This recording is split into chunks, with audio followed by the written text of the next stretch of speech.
नमस्कार, बेस्ट टीव्हीच्या बेस्ट वार्तापत्रामध्ये आपलं स्वागत. पाहूया सुरुवातीला काही ठळक घडामोडी.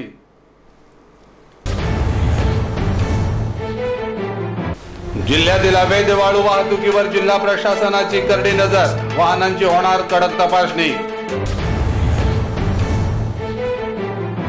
रत्नागिरी जिल्ह्याला रोजगाराभिमुख विकासाची गरज, दूरदृष्टी नसल्याने जिल्हा विकासापासून वंचित.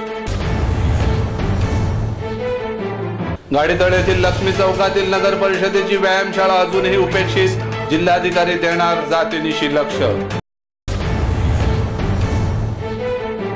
10 कोटीच्या रक्तचंदनाचे घबाड सापडलं, सोफा सेट मधून परदेशी पाठवण्याचा प्लान झाला उघड. आणि क्रांतिज्योती सावित्रीबाई फुले यांच्या जयंती निमित्ताने त्यांना अनेकांनी केलं वंदन, सावित्रींच्या लेकींचा उत्स्फूर्त सहभाग. तर आता थेट वळूया सविस्तर बातम्यांकडे. जिल्ह्यातील अवैध वाळू वाहतुकीवर जिल्हा प्रशासनाची आता राहणार करडी नजर, वाहनांची होणार कडक तपासणी. लोकशाही दिनात तक्रारी प्राप्त झाल्यानंतर जिल्ह्यातील अवैध वाळू वाहतुकीवर जिल्हा प्रशासनाने करडी नजर ठेवण्यासाठी CCTV सह 17 ठिकाणी तपासणी नाके स्थापन करण्याचा निर्णय घेतला आहे. या 17 ठिकाणी वाहनांची कडक तपासणी केली जाणार आहे, असं जिल्हाधिकारी प्रदीप प्रभाकर यांनी पत्रकार परिषदेत सांगितलंय. रत्नागिरी जिल्ह्यामध्ये अवैध वाळू वाहतुकीला चाप बसावा यासाठी जिल्ह्यात 17 ठिकाणी तपासणी नाके उभारण्यात येणार असून त्या ठिकाणी CCTV कॅमेरेही बसवण्याची घोषणा लोकशाही दिनाच्या पत्रकार परिषदेत जिल्हाधिकारी प्रदीप प्रभाकर यांनी केली. यावेळी जिल्हा पोलीस अधीक्षक प्रणय अशोक, मुख्य कार्यकारी अधिकारी लक्ष्मीनारायण मिश्रा आदी उपस्थित होते. रत्नागिरी जिल्ह्यामध्ये मोठ्या प्रमाणात अवैध वाळू तसेच चिरेखाणी आणि क्रेशर लावण्यात आले असून या सर्व खनिज संपत्तीवर जिल्हा प्रशासनाची आता करडी नजर राहणार असून लवकरच महामार्गासह 17 ठिकाणी वाहनांची तपासणी करताना CCTV लावले जाणार आहेत. जिल्हाधिकारी कार्यालयातून CCTVद्वारे तपासणी नाक्यावर लक्ष ठेवलं जाणार आहे. त्यामुळे अवैध वाळू वाहतुकीला काही प्रमाणात चाप बसेल असा विश्वास जिल्हा प्रशासनाने व्यक्त केला आहे. त्याचप्रमाणे आता आम्ही गाडीच्यावर पण कारवाई करतो.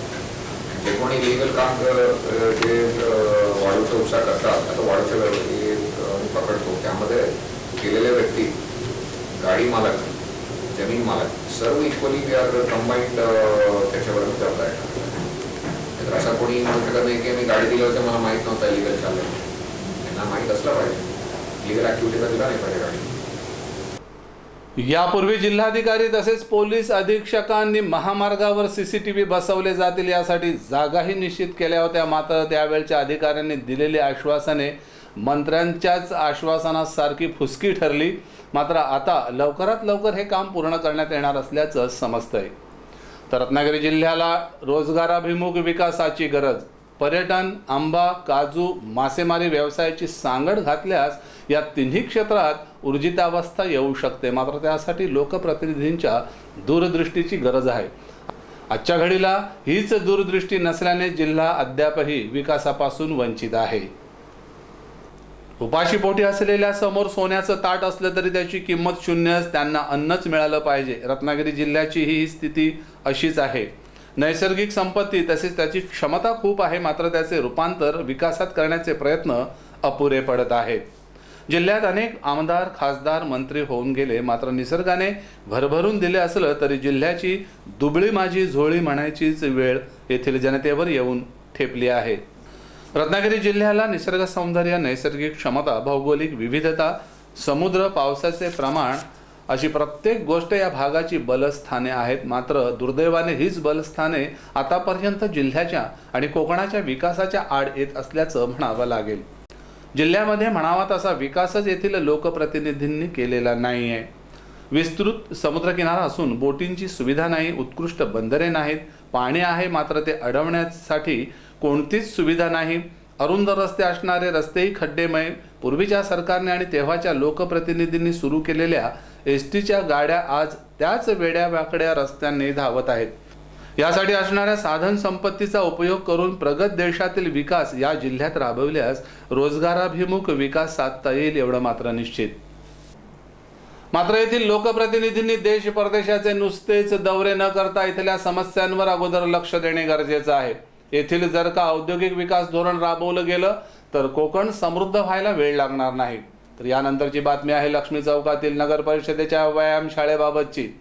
रत्नागिरी शहराच्या मध्यवर्ती ठिकाणी म्हणजेच गाडीतळ लक्ष्मी चौक येथे असणारी रत्नागिरी नगर परिषदेची पुरातन अशी व्यायामशाळा मोडकळीस आली असून या व्यायामशाळेच्या नूतनीकरणावर लाखो रुपये खर्च करूनही व्यायामशाळेची स्थिती चिंताजनकच आहे। मात्र आता याकडे जिल्हाधिकारी जातीनिशी लक्ष घालणार आहेत।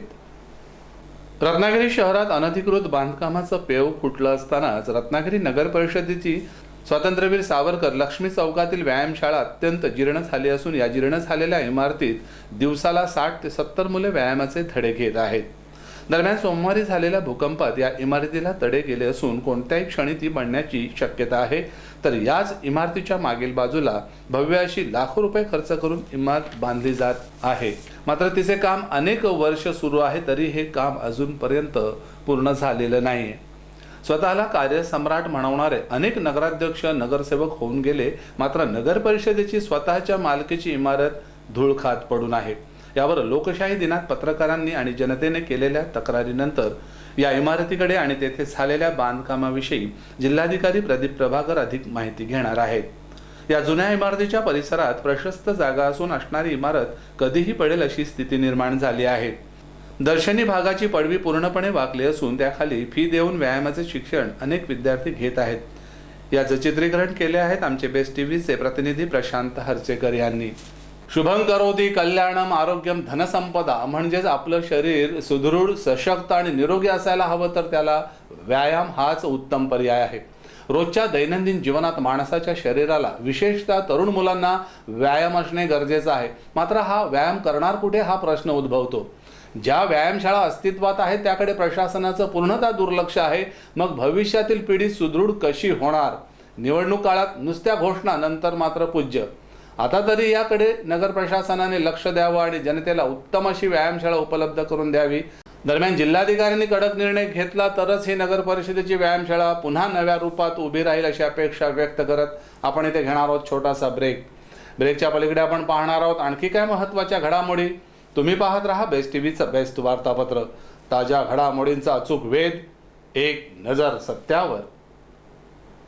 शुभ कार्य ठरलंय खरं, पण सध्या सोन्या चांदीच्या दागिन्यांची खरेदी म्हणजे प्रॉब्लेमच। अहो हो ना, कार्य म्हटलं की दागिने हवेतच, म्हणून आम्ही नक्षत्रमधून फॉर्मिंग दागिन्यांची खरेदी केली। दागिने तर छान मिळालेच, शिवाय एक छान सरप्राईज गिफ्ट सुद्धा मिळालं। 3000च्या खरेदीवर ही सुंदर ठुशी मिळाली। मग मीही निर्णय घेतला, नक्षत्रमध्ये फॉर्मिंग ज्वेलरी खरेदी करायला जायचा। नक्षत्रमध्ये 1 ग्रॅम सोन्याच्या फॉर्मिंग मधल्या नवीन डिझाईन्सच्या बांगड्या, समारंभात शोभेल असं लॉंग मंगळसूत्र आणि एक छानसा फॅन्सी नेकलेस खरेदी केला आणि 5500च्या खरेदीवर एक सुंदर येवल्याची सेमी पैठणी गिफ्ट मिळाली। लग्न सराई निमित्त नक्षत्राची बंपर ऑफर 5500 रुपयाच्या खरेदीवर येवल्याची सेमी पैठणी फ्री मिळवा।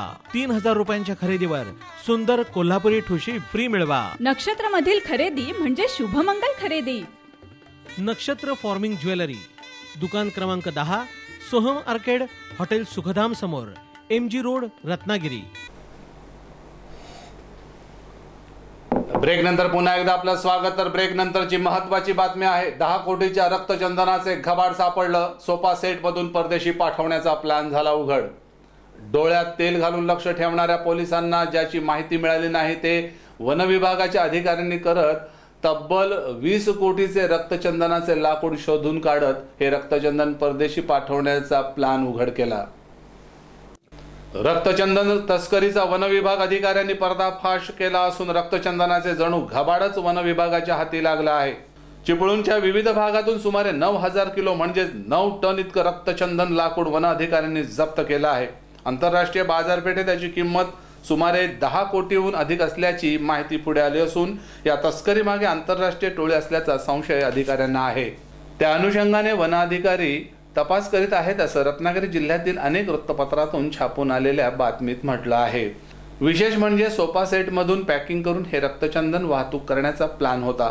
अशा प्रकारे 37 सोफा सेट वनविभागाच्या अधिकाऱ्यांनी जप्त केले असून या सर्व सोफा सेटमध्ये रक्तचंदनाच्या लाकडाचे ओंडके सापडले आहेत. मात्र यामध्ये कोणालाही अटक करण्यात आलेली नाही असंही वृत्तपत्रात नमूद करण्यात आलं आहे. एकूणच गोपनीय माहितीच्या आधारे वनविभागाला हे रक्तचंदन जप्त करता आलं. मात्र जिल्ह्यामध्ये असणारे वनविभागाचे कर्मचारी बळ कमी असून त्याची संख्या वाढवणे गरजेचं आहे. तरच अशा प्रकारच्या चोरट्या तस्करीला आळा बसू शकेल. तर क्रांतिज्योती सावित्रीबाई फुले यांच्या जयंती निमित्ताने त्यांना अनेकांनी केलं वंदन. क्रांतिज्योती सावित्रीबाई फुले यांच्या जयंतीचं औचित्य साधत रत्नागिरी शहरासह ग्रामीण भागात विविध उपक्रमातून त्यांची जयंती साजरी करण्यात आली. या निमित्तानं दी बुद्धिस्ट सोसायटी ऑफ इंडियातर्फे जाहीर सभेचंही आयोजन करण्यात आलं होतं. ज्या देशाला महात्मा फुले आणि सावित्रीबाई फुले या दोन्ही नावांनी सर्वसामान्य स्त्रीला बोट धरून आयुष्य जगायला शिकवलं, त्यातूनच आज समाजामध्ये प्रत्येक स्त्री प्रत्येक क्षेत्रात चमकत आहे. अशाच या क्रांतिज्योती सावित्रीबाई फुले यांच्या जयंतीनिमित्त दी बुद्धिस्ट सोसायटी ऑफ इंडियाच्या वतीने रत्नागिरी जिल्हा आणि तालुका महिला कार्यकारिणी यांची जाहीर सभा आंबेडकर भवन येथे संपन्न झाली. यावेळी क्रांतिज्योती सावित्रीबाई फुले, डॉक्टर बाबासाहेब आंबेडकर आणि भगवान गौतम बुद्ध यांना वंदन करण्यात आलं. यावेळी या सभेच्या अध्यक्षा स्मिता कांबळे, SV पवार, रमेश कांबळे, दीपक जाधव, शिवराम कदम, जयश्री गायकवाड, ॲडव्होकेट प्रतिभा पवार, पूनम जाधव आदींसह अनेक मान्यवर उपस्थित होते.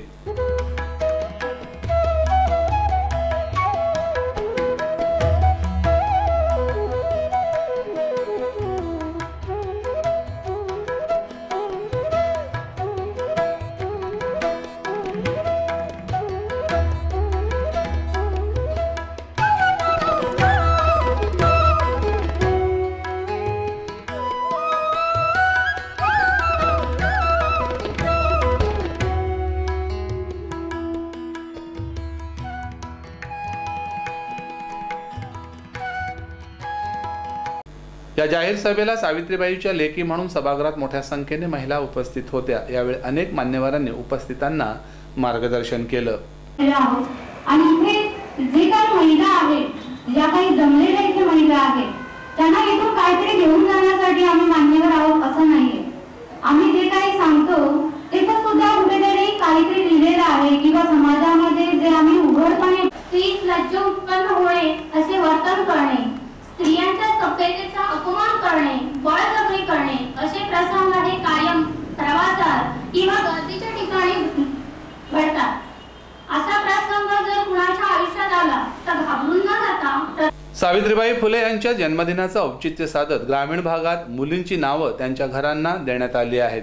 त्याचप्रमाणे शहरातील विविध भागात आणि सहकारी कार्यालयात सावित्रीबाई फुले यांचा जन्मोत्सव मोठ्या उत्साहात साजरा करण्यात आला. महाराष्ट्रात स्त्री शिक्षणाचा पाया घालणाऱ्या सावित्रीबाई फुले यांचा स्मृतिदिन साजरा करताना आधुनिक युगातील विज्ञान तंत्रज्ञान आत्मसातही करणे गरजेचं आहे. तर या होत्या आजच्या सविस्तर बातम्या. आणि आता जाता जाता शेवटी पुन्हा एक नजर ठळक घडामोडींवर. जिल्ह्यातील अवैध वाळू वाहतुकीवर जिल्हा प्रशासनाची करडी नजर, वाहनांची होणार कडक तपासणी. रत्नागिरी जिल्ह्याला रोजगाराभिमुख विकासाची गरज, दूरदृष्टी नसल्याने जिल्हा विकासापासून वंचित. गाडीतळ्यातील लक्ष्मी चौकातील नगर परिषदेची व्यायामशाळा अजूनही उपेक्षित, जिल्हाधिकारी देणार जातीनिशी लक्ष. 10 कोटीच्या रक्तचंदनाचे घबाड सापडलं, सोफा सेट मधून परदेशी पाठवण्याचा प्लान झाला उघड. आणि क्रांतिज्योती सावित्रीबाई फुले यांच्या जयंती निमित्ताने त्यांना अनेकांनी केलं वंदन, सावित्रींच्या लेकींचा उत्स्फूर्त सहभाग. याबरोबरच हे बातमीपत्र संपलं. भेटूया पुढच्या बातमीपत्रात. ताज्या घडामोडींसाठी पाहत रहा फक्त बेस्ट टीव्हीचं बेस्ट वार्तापत्र. नमस्कार.